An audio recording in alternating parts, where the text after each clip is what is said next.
सुनने वाले सभी श्रोताओं को शालिनी की ओर से भीमा कोरेगांव दिवस, माता सावित्रीबाई फुले की जयंती और नववर्ष की सम्मिलित हार्दिक बधाई। लीजिए, मैं एक बार फिर हाजिर हूं आपके सामने एक नई पुस्तक और कुछ नए विचारों के साथ। कमेंट सेक्शन में अक्सर आप लोग इस बात की डिमांड रखते हैं कि अंबेडकर नामा के मंच से आप ज्यादा से ज्यादा बहुजन नायक और नायिकाओं के बारे में जानना चाहते हैं और मैं ज्यादा से ज्यादा उनका पाठन इस मंच से करूं। यही मेरी इंटेंशन भी रहती है। इसी बाबत आज जिस पुस्तक का मैंने आप लोगों के लिए चयन किया है वो बहुजन नायक और नायिकाओं के व्यक्तित्व को हमारे सामने उजागर करेगी। पुस्तक का नाम है बहुजन नव जागरण और प्रतिरोध के विविध स्वर, बहुजन नायक और नायिकाएं, जिसे लिखा है डॉक्टर सिद्धार्थ ने। हालांकि ये पुस्तक अपने आप में मुकम्मल तो नहीं, लेकिन फिर भी इसमें जो जानकारी हमारे लिए डॉक्टर सिद्धार्थ ने मुहैया कराई है वो अपने आप में प्रमाणित है। पुस्तक कुछ यूं दिखाई देती है। ये इसका बैक कवर है। हर बार की तरह शुरुआत इसके बैक कवर में लिखे गए शब्दों से करेंगे। तो चलिए मेरे साथ। जय भीम, मैं शालिनी और आप देख रहे हैं अंबेडकर नामा। हमारे देश में दो परंपराएं रही हैं, एक वर्चस्ववादी शोषण उत्पीड़न की ब्राह्मणवादी सामंती परंपरा और दूसरी समता, बंधुता और सबके लिए न्याय में विश्वास करने वाली बहुजन श्रमण परंपरा। मनुवादी ब्राह्मणवादी परंपरा के नायक नायिकाओं से तो देश के लोग परिचित हैं, क्योंकि उनके बारे में स्कूलों में, कॉलेजों में पढ़ाया जाता है और उनके ऊपर बहुत सारी किताबें उपलब्ध हैं। लेकिन बहुजन परंपरा के नायक नायिकाओं से आज भी देश का बड़ा हिस्सा अनजान है। यह किताब बहुजन परंपरा के नायक नायिकाओं का परिचय सहज सरल भाषा में लेकिन प्रामाणिक तथ्यों के साथ प्रस्तुत करती है। इसमें मध्यकाल के संत रैदास के विचार हैं तो आधुनिक काल के पहले बहुजन नायक नायिका फूले दंपत्ति अर्थात ज्योतिबा फूले और माता सावित्रीबाई फूले, आदिवासी नायक तिलका माझी, क्रांतिकारी राजा शाहूजी महाराज और पहली दलित लेखिका मुक्ता साल्वे भी हैं। बहुजन संत गाडगे महाराज के व्यक्तित्व का परिचय भी इस किताब से मिलता है। बाबा साहब डॉक्टर अंबेडकर के 4 लेख हैं जो उनके जीवन, विचारों एवं संघर्षों से परिचित कराते हैं। उनकी अंतिम यात्रा के समय दलित बहुजन समाज की मनोदशा का बयान करता एक महत्वपूर्ण विवरण भी है। ईवी रामासामी पेरियार के क्रांतिकारी विचारों से भी यह किताब रूबरू कराती है और बताती है कि बहुजन समाज और महिला मुक्ति के लिए पेरियार के विचार अत्यंत महत्वपूर्ण क्यों हैं। उत्तर भारत के बहुजन पुनर्जागरण के अगुवा अछूतानंद, ललई सिंह यादव और चंद्रिका प्रसाद जिज्ञासु के विचारों एवं संघर्षों और समाज परिवर्तन में उनकी भूमिका का परिचय इस किताब में पढ़ने को मिलता है। त्याग और प्रेम की प्रतिमूर्ति रमाबाई अंबेडकर का जीवन संघर्ष भी बेहतरीन तरीके से प्रस्तुत किया गया है। Engineer N.K. गौतम IES और उसके नीचे डॉक्टर सिद्धार्थ का एक छोटा सा परिचय है, उसे भी मैं पढ़ देती हूं। डॉक्टर सिद्धार्थ लेखक, पत्रकार एवं अनुवादक हैं। सामाजिक क्रांति की योद्धा सावित्रीबाई फूले जीवन के विविध आयाम इनकी प्रकाशित पुस्तक है। बद्री नारायण की पुस्तक Kanshiram, leader of the Dalits का हिंदी अनुवाद बहुजन नायक कांशीराम के नाम से किया है इन्होंने, जो राजकमल प्रकाशन से प्रकाशित है। इन्होंने डॉक्टर अंबेडकर की पुस्तक जाति का विनाश का एनेक्डेटेड संस्करण तैयार किया है जो फॉरवर्ड प्रेस से प्रकाशित है।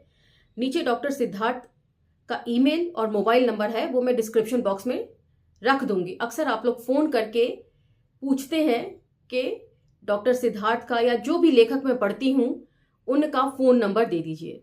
तो मैं पहले ही क्षमा प्रार्थी हूं, बिना किसी की नॉलेज के मैं ये फोन नंबर आप तक नहीं दे सकती। और वैसे भी जहां जितना डिस्क्रिप्शन बॉक्स में जरूरी होता है उतना रख दिया जाता है। ईमेल एड्रेस भी होता है, प्रकाशक का पूरा नाम और पता भी होता है और लेखक का मोबाइल नंबर भी आपको मुहैया करवा दिया जाता है। एक बार डिस्क्रिप्शन बॉक्स प्लीज जरूर चेक कर लें। पुस्तक जो है वो अगोरा प्रकाशन से प्रकाशित है और इसका मूल्य है 299 रुपए। पढ़ने में यदि रुचि हो तो आप इसे मंगवा सकते हैं। मैंने चेक किया है, गूगल पर सर्च किया है, अमेजॉन पर यह पुस्तक अवेलेबल है। इससे पहले कि ये अनअवेलेबल हो जाए आप इसे मंगवा सकते हैं वहां से। और दूसरी बात एक और जो बहुत महत्वपूर्ण है, अक्सर आप लोग फोन इस बात के लिए भी करते हैं कि आपको कोई पुस्तक चाहिए और आप चाहते हैं कि अंबेडकर नामा वो मुहैया करा दे। तो अंबेडकर नामा की किसी से कोई सांठगांठ नहीं है, किसी प्रकाशक से कोई हमारा गठबंधन नहीं है कि हम आपको पुस्तकें प्रोवाइड करवा सकें। हम डिस्क्रिप्शन बॉक्स में पूरा ब्यौरा रख देते हैं, आप वहां से प्रकाशक का एड्रेस लेकर उन्हें लिखकर वो पुस्तकें मंगवा सकते हैं। कोई भी पुस्तक पढ़ने से पहले मैं गूगल पर सर्च कर लेती हूं कि ये पुस्तक कहां कहां अवेलेबल हो सकती है। कुछ पुस्तकें अमेजॉन के साथ साथ फ्लिपकार्ट या बहुत से अन्य प्लेटफॉर्म्स पर भी उपलब्ध होती हैं, तो आप उन्हें वहां से भी ले सकते हैं। तो ये पुस्तक सिर्फ मुझे अमेजॉन पे दिखाई दी, इसलिए मैंने आपको बोला कि अमेजॉन पे ही अवेलेबल है। उसके बाद अंदर से ये पुस्तक कुछ यूं दिखाई देती है। ये डॉक्टर सिद्धार्थ ने गिफ्ट करी थी, तो एक गिफ्टेड पुस्तक है। यहां पर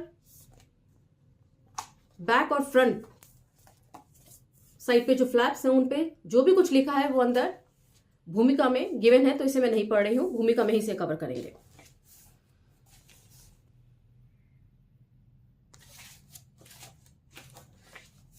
पुस्तक 2020 में प्रकाशित हुई थी, इसका प्रथम संस्करण, और ये समर्पित है मित्र लक्ष्मीचंद प्रियदर्शी एवं नीरज वर्मा दंपत्ति को सामाजिक कार्यों के प्रति समर्पण एवं त्याग के लिए। उसके बाद इसका इंडेक्स है और है एक छोटी सी भूमिका जो लेखक और संपादक दोनों ने लिखी है, उसे मैं फटाफट पढ़ देती हूं। और आज के एपिसोड में हम सिर्फ ये 2 भूमिकाएं ही लेंगे। 2 शब्द।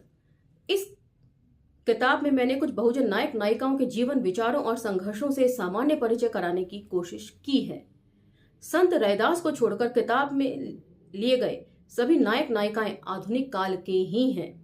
आधुनिक काल में भी कई महत्वपूर्ण नायक नायिकाओं को इसमें शामिल नहीं कर पाया हूं, क्योंकि उनके ऊपर लिखने की बहुत इच्छा होते हुए भी लिख नहीं पाया हूं।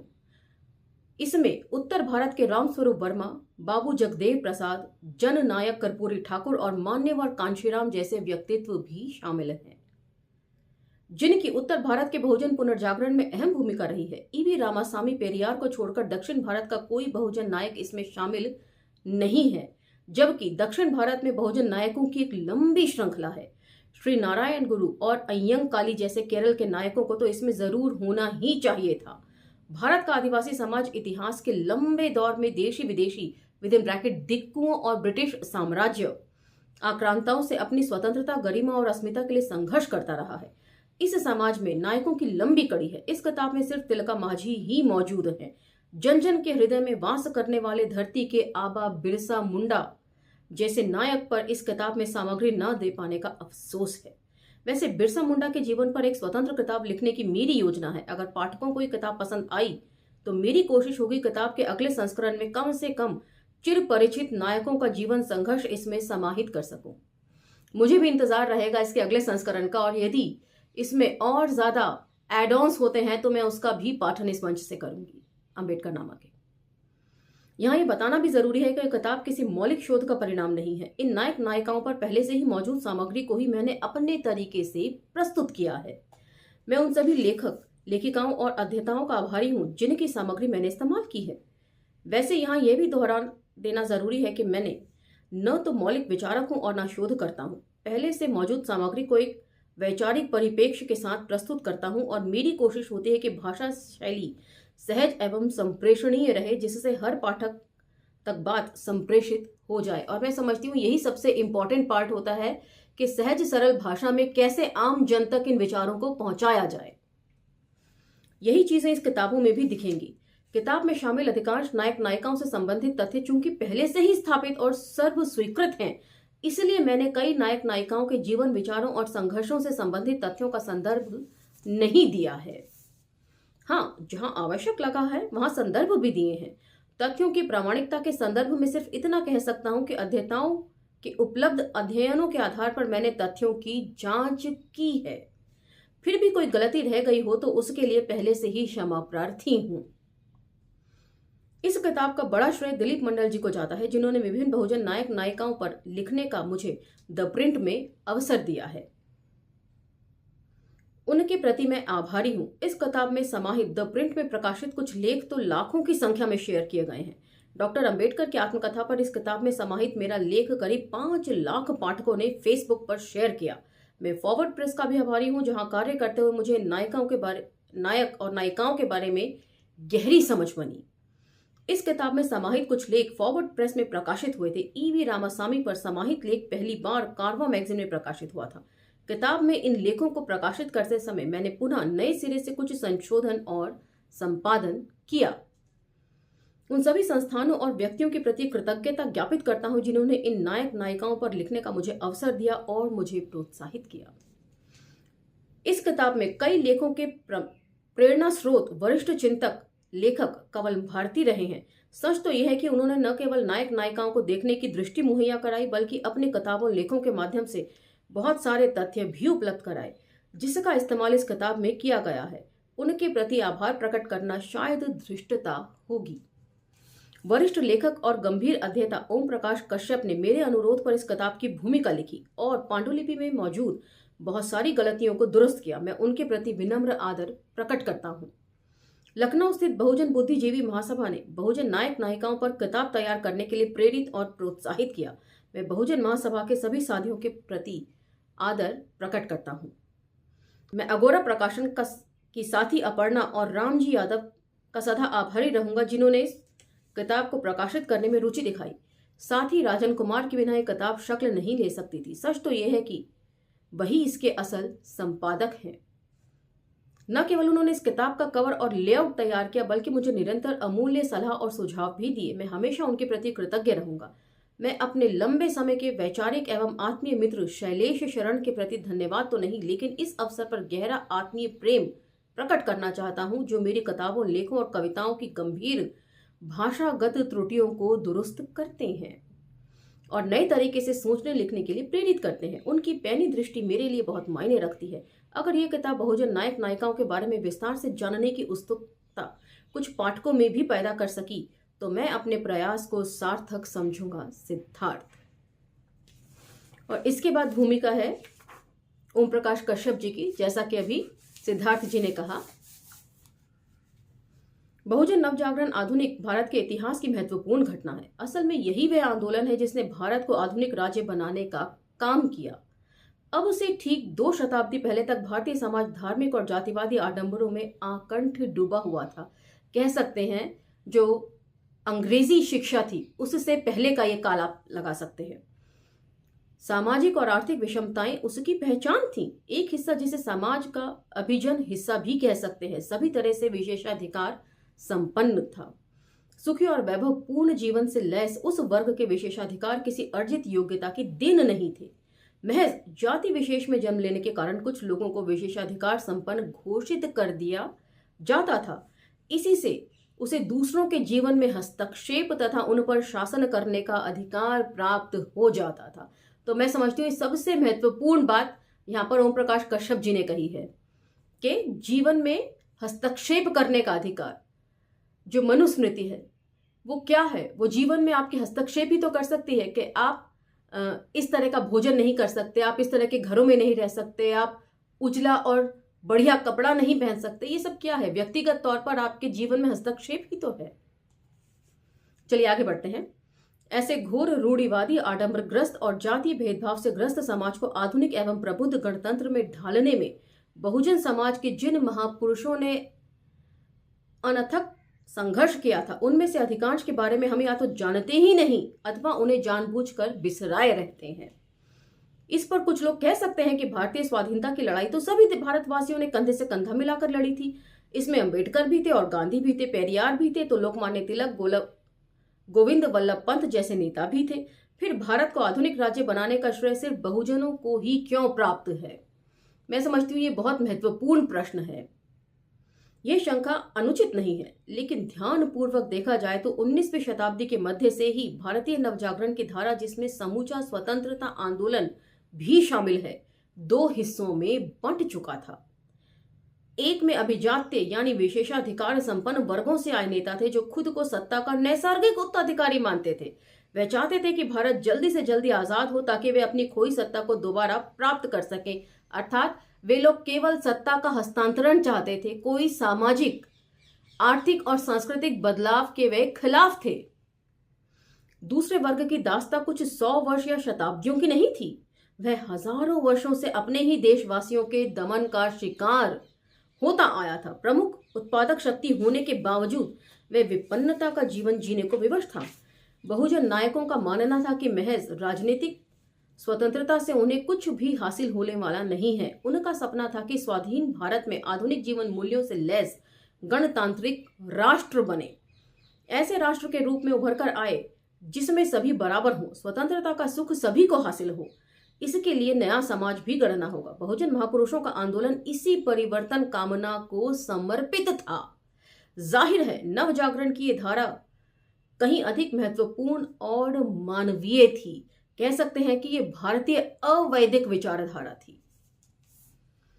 सामाजिक न्याय की भावना पर आधारित यूटोपियाई समाज का सपना पहली बार 15वीं शताब्दी में संत रैदास ने बेगमपुरा के रूप में देखा था। अमरपुरी के रूप में कबीर की आंखों में भी वही सपना बसता था। तो कबीर का भजन जो है अमरपुरी में चलू हो सजना, उसे आप गूगल पर सर्च कर सुन भी सकते हैं। काफी बेहतरीन भजन है। बहुजन चिंतक जानते थे कि इस लक्ष्य को किसी भी दया के भरोसे पाना संभव नहीं है। हजारों वर्षों से दूसरों के दिलो दिमाग और संसाधनों पर कब्जा जमाए लोग इतनी आसानी से अपने विशेषाधिकारों को छोड़ने को तैयार न होंगे।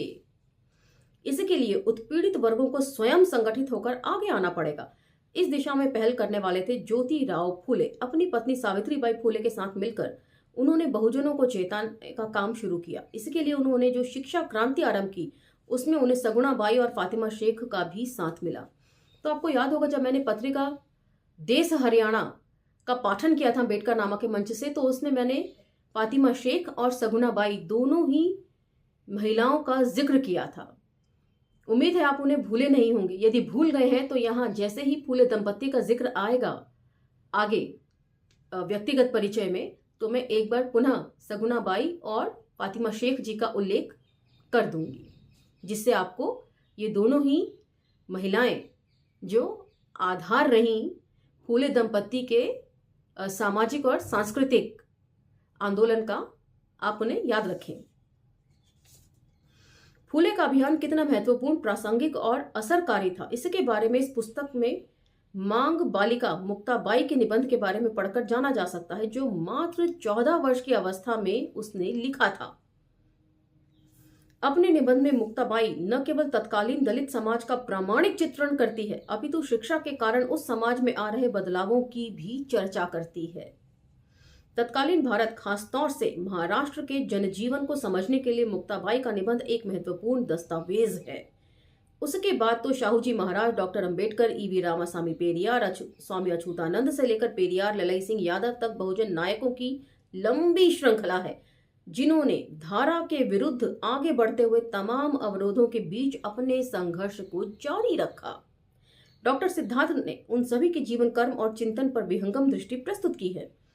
पुस्तक में उपर्युक्त बहुजन नायकों के अलावा आदिवासी महानायक तिलका मांझी, रमाबाई, संत गाडगे आदि पर भी सामग्री है, जिसके बारे में हिंदी पट्टिका सामान्य पाठक लगभग अनजान है।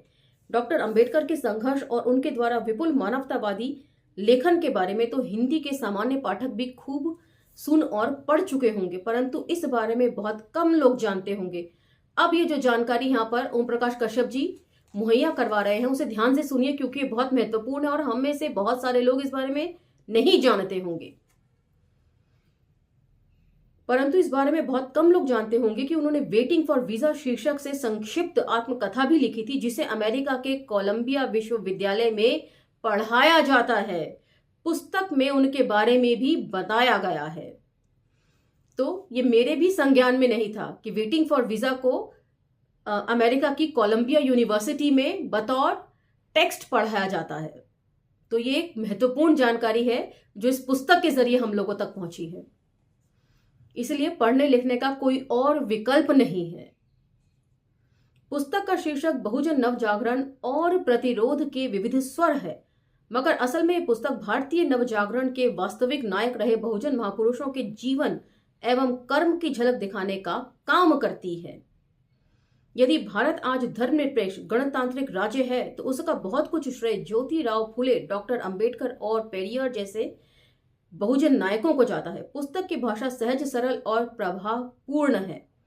उम्मीद की जानी चाहिए कि पुस्तक अपने पाठकों के मन मस्तिष्क में भारतीय नवजागरण की समानांतर धारा बहुजन नवजागरण के प्रति रुचि का निर्माण करेगी। इसे पढ़ते हुए पाठकों के मन में यदि इन महानायकों के जीवन कर्म के बारे में और अधिक जानने की जिज्ञासा पैदा होती है तो उसे इस पुस्तक की सफलता कहा जाना चाहिए। ओम प्रकाश कश्यप। तो यहाँ कुछ महत्वपूर्ण बिंदुओं के ऊपर मैं आप लोगों का ध्यान दिलाना चाहती हूँ। सबसे पहला ये कि यहाँ पर इन्होंने कहा है कि राजनीतिक स्वतंत्रता से बहुत ज्यादा कुछ हम हासिल नहीं कर सकते जब तक कि हम लोग, तो यहाँ पर बात सिर्फ संसाधनों पर हिस्सेदारी की नहीं है, उसके साथ साथ जो सामाजिक सोच जिसे हाईजैक कर लिया गया है और सांस्कृतिक विरासत को वापस लाने की भी है। तो इसी के साथ आज का ये एपिसोड समाप्त होता है और अगले एपिसोड में हम संत रैदास जी को सबसे पहले पढ़ेंगे। और तब तक इंतजार कीजिए और मुझे आज्ञा दीजिए, लेकिन अम्बेडकर नामा को लाइक, शेयर, सब्सक्राइब करना ना भूलें। धन्यवाद।